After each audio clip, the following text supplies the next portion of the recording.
Ladies and gentlemen, we now come to our next act, which is called F-Troupe.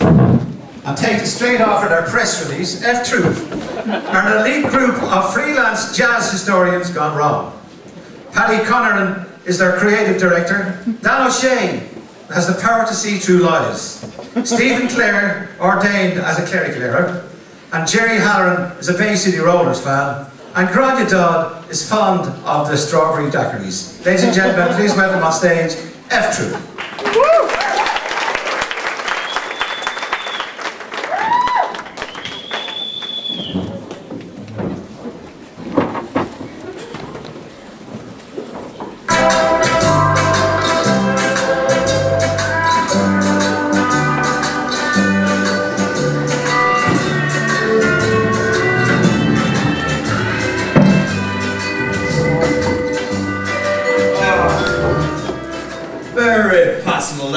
Very possible be the result of. I'm ill. There's nothing like a good glass of Chateau de Chasseray, Josiah? You're out there, Obda. Who'd have thought we'd all be sitting here 30 years ago drinking Chateau de Chasseray, eh? Back in them days we were happy for the price of a cup of tea. A cup of cold tea, man. Without milk or sugar. Or tea. And a crack cup and all. Oh, we never had a cup. We used to drink out of a rolled up newspaper. The best we could manage was to suck on a piece of damp cloth. But you know, we were happy in those days, though we were poor. Because we were poor. My old dad used to say to me, son, money doesn't buy a happiness. I was right. I was happier then and I had nothing. We used to live in this tiny old tumble down house with great big holes in the roof. House? You were lucky to have an house. We lived in one room, all 26 of us, no furniture, half the floor was missing, and we was all huddled together in one corner for fear of falling. You were lucky to have a room. We used to have to live in a corridor. Oh, we used to dream of living in a corridor. Would have been a palace to us. We lived in an old water tank on a rubbish tip. We used to get woke up every morning by having a great load of rotten fish dumped all over us. House? Well, I say house. It was more like hole in the ground covered by a sheet of tarpaulin, but we're house to us. We were evicted from our hole in the ground.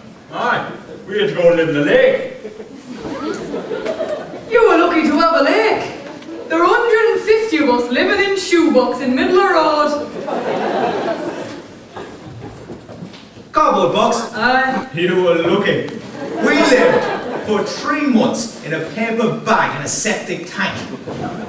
We used to get up 6 o'clock in the morning, clean the paper bag, eat a crust of stale bread, go to work down mill 14 hours a day, week in, week out for 6 pence a week.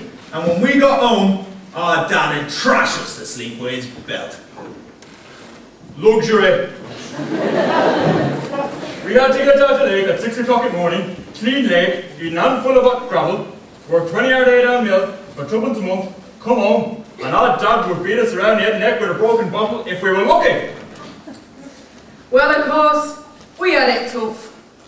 We used to have to get up out of shoebox in the middle of the night and lick road clean with tongue. We have to eat half a handful of freezing cold gravel and work 24 hours a day down mill for 6 pence every 4 years, and when we got home, our dad would slice us into whipped bread and half. Right. I used to have to get up in the morning at 10 o'clock at night, half an hour before I went to bed. Drink a beaker of sulfuric acid. Go to work down mill 29 hours a day and pay little enough for privilege to work there. And when we got home, our dad would murder us in an orgy of blood and violence and dance about on our grave singing hallelujah. And you try and tell the young people of today that, and they won't believe you. They won't? They won't.